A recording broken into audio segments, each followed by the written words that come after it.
In 1984, there lived an old widowed lady by herself in a two-story house who was completely immobile and bound to her wheelchair. Ever since the mysterious death of her husband, she required the aid of a carer who would visit her daily to help her with everyday tasks. What made it even more difficult was the fact that the two floors of the house were only connected by an old staircase inside. When the old lady needed to move between the two, the carer would have to carry her frail body like an infant up and down the stairs. One day, the police received a call from the widow. There had been a murder. Since police units were scarce at the time, and the murderer had already fled the scene, only one detective was sent out to conduct the initial crime scene report.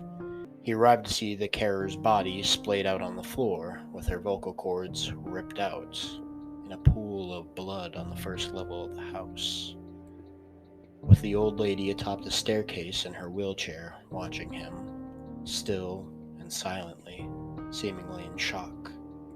He could immediately rule her out as a suspect due to her inability to move up and down the stairs, and because she was trapped up there during the time that the murder took place.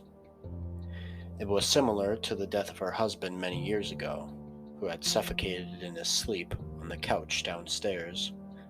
The detective put on his gloves, took photos, swabbed for evidence, and covered the body until the coroner arrived later. All routine business. He scoped the house downstairs for any clues, then asked the old lady if he could look upstairs.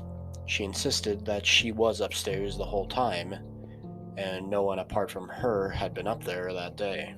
But regardless of this, the detective ascended the staircase, to which she hesitantly moved aside. Beyond the staircase, there was a narrow corridor with 3 closed doors along it. He checked behind each of the doors. The empty bedroom, nothing. The bathroom, nothing. He became anxious as he slowly made his way to the final bedroom, where the old lady slept. He opened it, and everything looked normal: a bed, a wardrobe, and a bedside table with a lamp. He checked every wall of the room in horror, as it was not what he discovered, but it was what he didn't discover that made him stop dead in his tracks and slowly reach for the gun in his holster. It was a detail so minor that they had completely overlooked it in the last investigation of the husband's death. There was no phone upstairs.